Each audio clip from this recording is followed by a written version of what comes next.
Gagasan itu asupan pokok demokrasi berkualitas. Gagasan mesti dipertarungkan. Yang terbaik akan menang. Semakin banyak politik gagasan mengisi panggung, politik identitas tak punya tempat bernaung.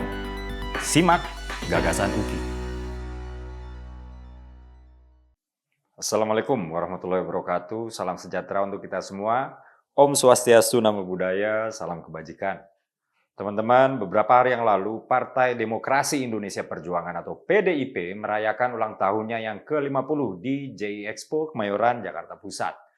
Ibu Megawati, Presiden Jokowi, Pak Ganjar Pranowo, Sekjen PDIP Pak Hasto turut hadir dalam perayaan tersebut.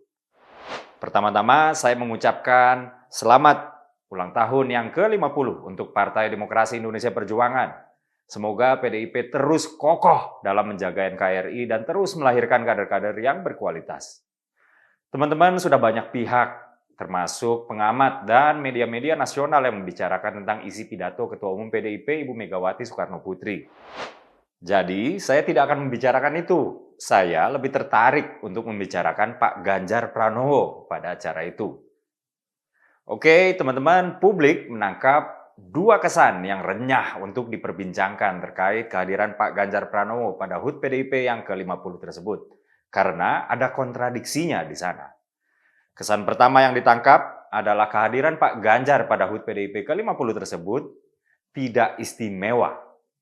Kantor berita Kompas.com misalnya menyebut bahwa sinar Pak Ganjar redup, tidak disorot, bahkan beliau seperti tak dihiraukan Ketua Umum Megawati.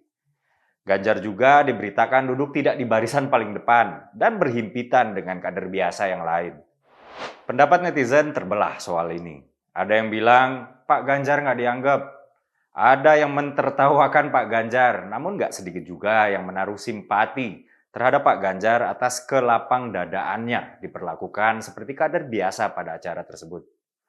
Nggak hanya itu, nama Ganjar juga nggak disebut sekalipun oleh Ketua Umum PDIP Ibu Megawati. Lagi-lagi Ganjar lapang dada.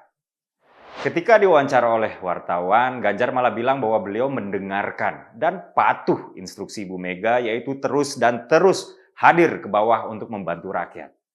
Ganjar nggak memberikan kesan bahwa beliau nggak terima diperlakukan seperti kader biasa. Lalu kesan kedua yang ditangkap oleh publik adalah begitu populernya Pak Ganjar di kalangan akar rumput, yang dalam hal ini adalah akar rumput PDIP. Berbagai pemberitaan menangkap momen ketika Pak Ganjar begitu sulit untuk berjalan karena selalu dikerubungi massa PDIP dan diteriak-teriaki presiden oleh massa tersebut. Misalnya yang ditampilkan oleh video dari BTV ini.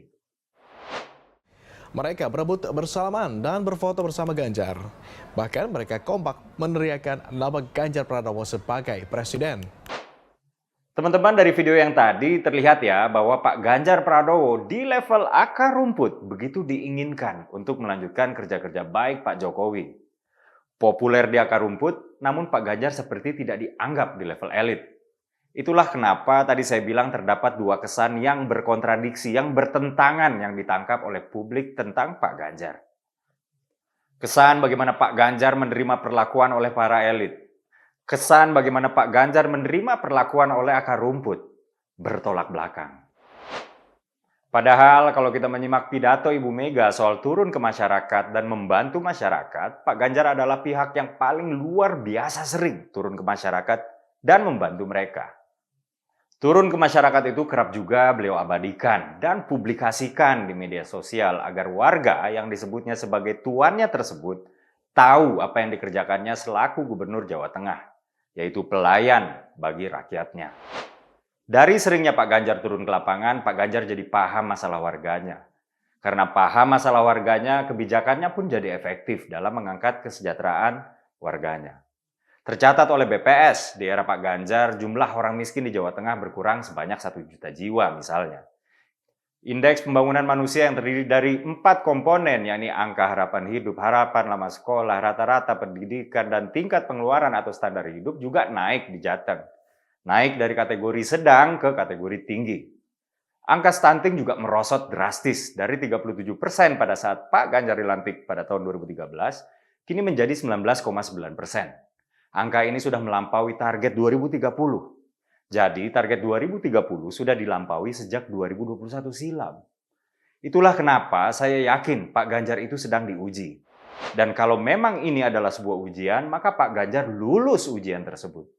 Setidaknya dari sana rakyat dapat melihat ketulusan Pak Ganjar dalam mewakafkan dirinya bagi bangsa ini untuk melayani rakyat. Bukan untuk memenuhi ambisi politik tertentu. Saya Dede Prayudi, wassalamualaikum warahmatullahi wabarakatuh.